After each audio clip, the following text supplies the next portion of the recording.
Hi friends, welcome to Suresh sir classes. మన యాప్లో group 1, group 2, group 3కి సంబంధించి మీ జాబ్ను డిసైడ్ చేసేటటువంటి సబ్జెక్ట్ తెలంగాణ ఉద్యమం, తెలంగాణ చరిత్ర, తెలంగాణ సంస్కృతి, 33 జిల్లాల సమాచారం, గత పోటీ పరీక్షల్లో వచ్చినటువంటి ప్రీవియస్ క్వశ్చన్ పేపర్స్ ఎక్స్ప్లెనేషన్, దాదాపు 800 వీడియోలు కేవలం రాష్ట్రంలో మన యాప్లోనే అవైలబుల్గా ఉన్నాయి. మీకు కేవలం 222 రూపాయలకి 222కి మాత్రమే మన యాప్లో ఇవ్వడం జరిగింది. మీ ఫ్రెండ్స్, మీ రిలేటివ్స్ ఎవరైతే కాంపిటేటివ్ ఎగ్జామ్స్కి ప్రిపేర్ అవుతున్నారో ఈ అవకాశాన్ని ఉపయోగించుకోండి. దాదాపు 220 మార్క్స్ని కవర్ చేసేటటువంటి సబ్జెక్ట్ కాబట్టి don't miss this opportunity. Telangana వంటకాలు. తెలంగాణ వంటకాలు అంటే ఇక్కడ ఉన్నటువంటి తెలంగాణలో ఉన్న పరిస్థితులు, శీతోష్ణ స్థితులు, ఇక్కడున్నటువంటి జీవన విధానంలో ప్రత్యేకమైనటువంటి వంటకాలు ఇక్కడ ప్రజలకు తెలుసు. పొద్దున్న లేవగానే గంజి తాగడం అలవాటు పడ్డ జనాలు ఇక్కడ. అంటే ఇప్పుడు ఇంతకు ముందు అంటే గంజి తాగే పొద్దున్న లేచి జనాలంతా పని చేసుకునేవాళ్ళు. ఇప్పుడు మారినటువంటి కాలం ప్రకారం ఇడ్లీ సాంబార్ అని, దోశ అని, మసూర్ బజ్జీ అని, వడ అని, ఉతప్ప అని, దోశ అని అంటున్నారు. కానీ వాస్తవానికి తెలంగాణ ప్రజలకు తెలిసినటువంటి అద్భుతమైన వంట గంజి. అవునా?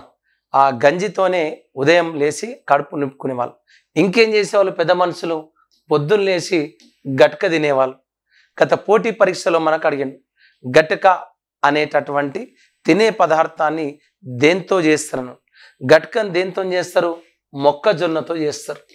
మొక్కజొన్నతో చేస్తారు. వాస్తవానికి తెలంగాణలో చాలా కాలం నుండి అందరూ తినేటటువంటి వంటకం గట్క. దీన్ని మొక్కజొన్నతో చేసేవాళ్ళు. రాను రాను ఏమైపోయిందంటే ఆయిల్ ఫుడ్ మనకు అలవాటు అయిపోయి ప్రస్తుతం షుగర్ పేషెంట్ల ఫుడ్ ఏమైపోయిందంటే గట్కగా మారిపోయింది. ఒకప్పుడైతే గట్కతో పాటు పచ్చిమిర్చి లేదంటే ఉల్లిగడ్డ తినేవాళ్ళు. ఇప్పుడైతే అడ్వాన్స్ కాబట్టి గట్కతో ఏం చేస్తున్నారు? తొక్కు. దీన్నే పచ్చడి అంటాం. తెలంగాణలో తొక్కు అంటారు, పచ్చడి అంటారు. ఇప్పుడు చట్నీ అంటున్నారు. ఇప్పుడు ఆ చట్నీ పెట్టుకొని తింటారు. మనకు ఎగ్జామ్లో వచ్చిన క్వశ్చన్ ఏంటంటే గట్కను దేంతో చేస్తారని. గట్క అనేటటువంటి తినే పదార్థాన్ని దేంతో చేస్తారంటే మొక్కజొన్నతో చేస్తారు. ఇది తెలంగాణలో ఉన్నటువంటి ప్రధానమైనటువంటి వంటకం. హైదరాబాద్ బిర్యానీ. హైదరాబాద్ దమ్కి బిర్యానీ అనగానే అందరి నోళ్ళురుతాయి.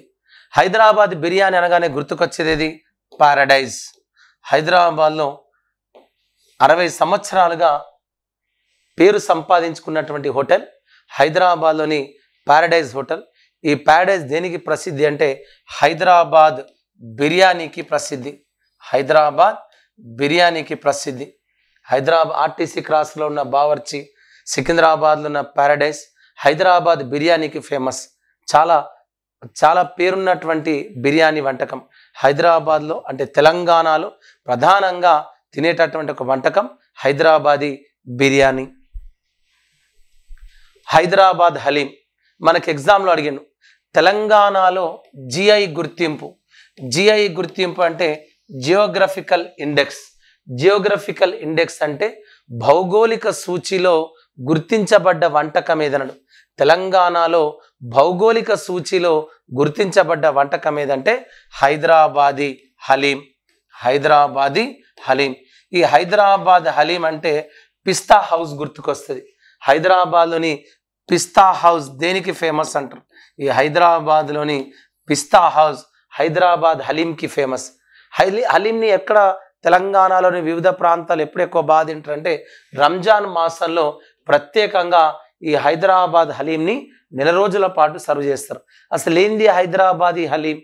ఎందుకు దీనికి గుర్తింపు ఇచ్చారంటే ఇది తెలంగాణలో తప్ప ఇంత మంచి వంటకం ఎక్కడ దొరకదు.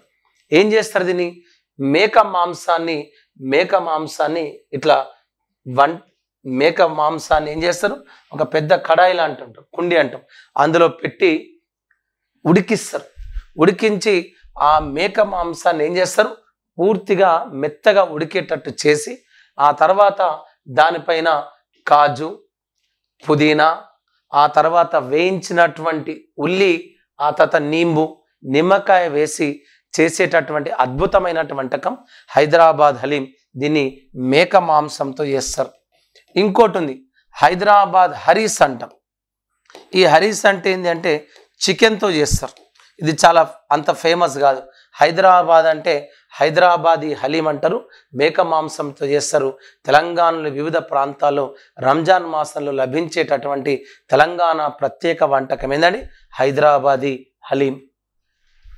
సర్వపిండి, ఈ సర్వపిండి తెలంగాణలో ఎక్కడ పోయినా మీకు లభిస్తుంది. కొరుట్ల, జగిత్యాల, మెట్పల్లి లాంటి ప్రాంతాల్లో బస్టాండ్లో కూడా సర్వపిండి సెంటర్లను ఏర్పాటు చేశారు. ఈ సర్వపిండిని దేంతో చేస్తారు?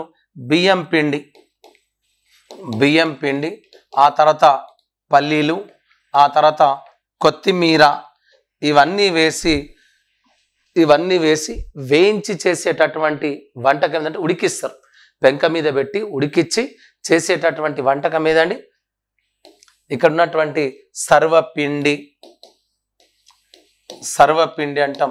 ఈ సర్వపిండి బియ్యం పిండి, పల్లీలు, కొత్తిమీర వేసి చేస్తారు. పల్లీలు, కొత్తిమీర, పిండి, నువ్వులు ఇవన్నీ వేసి అద్భుతంగా చేసే వంటకం ఏదండి సర్వపిండి. తెలంగాణలో మరొక వంటకం సకినాలు.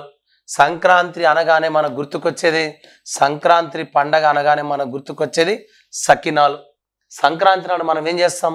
సకినాలు చేసుకుంటాం. గత పోటీ పరీక్షలు ఏమన్నా బియ్యం పిండితో చేసేటటువంటి సకినాల్లో దేన్ని వాడతారన్నాడు? నువ్వులను ఉపయోగిస్తారు. దేన్ని ఉపయోగిస్తారు? నువ్వులు ప్లస్ బియ్యం పిండిని కలిపి దాన్ని చేతులతో ఇట్లా గుండ్రగా పోసి ఆ తర్వాత నూనెలో వేయించి తినేటటువంటి ప్రధానమైన వంటకం ఏంటంటే సంక్రాంతి నాడు తినే వంటకం సకినాలు. ఆంధ్రాలో అయితే జంతికలు అంటారు, సున్నుండలు అంటారు, కాజాలు అంటారు. ఆ తర్వాత ఇలాంటి వంటకాలు, అవునా, ఇవన్నీ ఆంధ్రాలో వంటకాలు. కానీ మన దగ్గర ఏంటంటే సకినాలు బాగా ఫేమస్.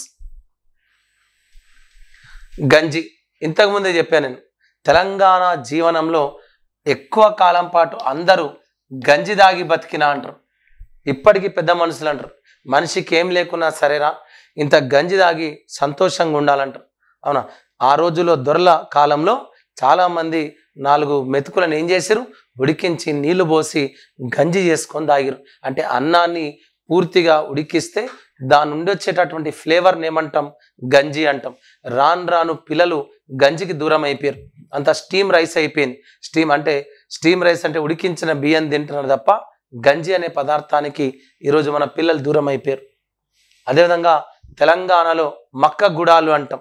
ఏ గుడాలండి? మక్క గుడాలు. తెలంగాణలో ప్రధానమైనటువంటి వంటకం ఏదంటే మక్క గుడాలు. దేంతో చేస్తారు? గుడాలు అంటాం. ఈ గుడాలు దేంతో చేస్తారంటే నంబర్ 1 మొక్కజొన్నతో చేస్తారు. దీన్ని మక్క గుడాలు అంటారు. మొక్కజొన్నలతో చేస్తారు కాబట్టి దీన్ని మక్క గుడాలు అంటారు. ఆ తర్వాత బొబ్బెర్లతో చేస్తారు. ఆ తర్వాత ఉలువలతో చేస్తారు. ఉలువలతో, బొబ్బెర్లతో, మొక్కజొన్నలతో చేసేటటువంటి వంటకం ఏదంటే గుడాలు. ఈ గుడాలను ఉడికించి ఆ తర్వాత నూనెలో వేయించి ఉల్లి, జీలకర్ర ఇవన్నీ వేయించి, పచ్చిమిర్చి, కరివేపాకు వేయించి చేసేటటువంటి వంటకం ఏదంటే గుడాలు. మక్క గుడాలు బాగా ఫేమస్. ఇది కూడా అడిగిన మనం. ఉప్పుడు పిండి అన్నాడు. ఉప్పుడు పిండిని తెలంగాణలో ఏమంటారు? ఉప్పుడు పిండి అంటే అర్థం ఏంటంటే ఉప్మా, రవ్వ అంటాం మనం. రవ్వ ఉప్మా అంటాం. రవ్వను తయారు చేస్తే దాన్ని ఉప్మా అంటాం. తెలంగాణలో దీన్ని ఏమంటాం? ఉప్పుడు పిండి అంటారు. మనకి ఎగ్జామ్లో ఏమడిగాను? ఉప్పుడు పిండిని తెలంగాణలో ఏ పేరుతో పిలుస్తారు? ఉప్మా అని పిలుస్తారు. తెలంగాణలో మరొక వంటకం కొడుములు ఉండ్రాలు నీ కోసమే పాద నమస్తే లంబోదరా. కుడుములు అంటాం. ఎప్పుడు తింటాం కుడుములను? మనం కుడుములను వినాయక చవితి నాడు తింటామండి. వినాయక చవితి నాడు ఏం చేస్తాం? వినాయకునికి బాగా నచ్చేటటువంటి వంటకం ఏంటంటే కుడుములు. ఎట్లా చేస్తారు కుడుములను? ఈ కుడుములను బియ్యం పిండి తీసుకొని దాన్ని ముద్దలు చేసి ఇట్లా పిసికి బెల్లం కలిపి ఆ బియ్యం పిండిని ఉడికించి తయారు చేసే పదార్థాన్ని ఏమంటాం? కుడుములు అంటాం. కుడుములు ఉండ్రాలు నీకోసమే పాద నమస్తే లంబోదరా. వినాయక చవితి నాడు ప్రత్యేక వంటకం ఏందండి? కుడుములు అనే స్వీట్. ఇది అదేవిధంగా గరిజెలు అనే స్వీట్ కూడా ఉంటుంది. అడిగింది ఎగ్జామ్లో, గరిజెలు అనగా అన్నాడు. గరిజెలు అంటే ఇది కూడా స్వీట్ అండి. ఈ గరిజెలు ఎట్లా చేస్తారు? చపాతీ వేసి దాంట్లో కుడుక ఉంటుంది కదా, కుడుకను మొత్తం తరుముతారు, ఇట్లా తురిమి ఇట్లా చేస్తారు. తురిమి దానిలో చక్కెర కలిపి ఆ చక్కెరను ఆ తర్వాత కుడుక పొడిని తీసుకొచ్చి ఇందులో మధ్యలో పెడతారు. మధ్యలో పెట్టి దీన్ని ఇట్లా ఫోల్డ్ చేస్తారు. ఫోల్డ్ చేసి నూనెలో వేయిస్తారు. అలా వేయించిన పదార్థాన్ని ఏమంటారు? గరిజెలు అంటారు. తెలంగాణలో ప్రధానమైనటువంటి తీపి వంటకం ఏంటంటే గరిజెలు. గరిజెలు ఒక తీపి వంటకం, కుడుములు ఒక తీపి వంటకం. అదేవిధంగా పోలేలు అంటాం. తెలంగాణలో ఉగాది నాడు చేసుకుంటాం. దీన్నే భక్ష్యాలు అంటారు. పోలేలు అంటాము, తెలంగాణలో పోలేలు అంటారు, భక్ష్యాలు అంటారు. ఈ భక్ష్యాలను ఎట్లా చేస్తాం, పోలేలు ఎట్లా చేస్తామంటే చపాతీ వేసి, అంటే చపాతీ చేసే ముందే ఒక ఉండ ఉంటుంది కదా, అందులో శనగపిండి ఇవన్నీ కలిపి, కొందరు బెల్లం కలుపుతారు. బెల్లం పోలేలు బాగుంటాయి. బెల్లాన్ని దంచి అందులో కలిపి ఏం చేస్తారు? చపాతీ లాగా వేసి నూనె పైన పెంక పైన కాలుస్తారు. దాన్ని ఏమంటారు? పోలేలు లేదా భక్ష్యాలు అంటాం. తెలంగాణలో ప్రధానమైన తీపి వంటకాలు కుడుములు, పోలేలు లేదా భక్ష్యాలు, అదేవిధంగా గరిజెలు. ఇవి ప్రధానమైనటువంటి తీపి వంటకాలు. ఇక్కడే ఉన్న ప్రధానమైనటువంటి రోజు మనం తినేటటువంటి వంటకం మన అందరు తెలిసిందే చారు అంటాం. ఏమంటామండి? చారు. దేంతో చేస్తారు ఈ చారును? చింతపండుతో చేస్తాం. చింతపండుతో చేస్తాం. దీన్ని ఇంకో పేరు ఏంటంటే పచ్చి పులుసు అంటారు. పచ్చి పులుసు అంటారు. అవును, చింతపండు చారు అంటారు. చారు లేదా పచ్చి పులుసు అంటాం. అవునా. ఈ చింతపండుని ఏం చేస్తారండి? చింతపండును పిసికి ఏం చేస్తారు? కడాయి మీదనో గిన్నెలు ఏం చేస్తారు? నూనె, తర్వాత దానికి తాలింపు కావలసినటువంటి ఆవాలు, జీలకర్ర వేసి అందులో చింతపండు వేసి మీదికెళ్ళి ఏం చేస్తారండి? ఉల్లిగడ్డలు కట్ చేసి వేస్తారు. దీన్ని చింతచారు అంటాం లేదా పచ్చి పులుసు అంటారు. తెలంగాణలో పప్పు చేసుకున్నప్పుడు దానికి అంచుకు చేసుకునేటటువంటి వంటకం ఏదంటే పచ్చి పులుసు లేదా చింతపండు చారు. ఖచ్చితంగా మినపప్పు కానీ ముద్దపప్పు కానీ, ఈ ముద్దపప్పు మినపప్పు చేసుకున్నప్పుడు ఖచ్చితంగా దాంతోపాటు ఉండేటటువంటి ప్రధానమైనటువంటి చింతపండు చారే పచ్చి పులుసు. ఇవి తెలంగాణలో ఉన్నటువంటి ప్రధానమైనటువంటి వంటకాలు.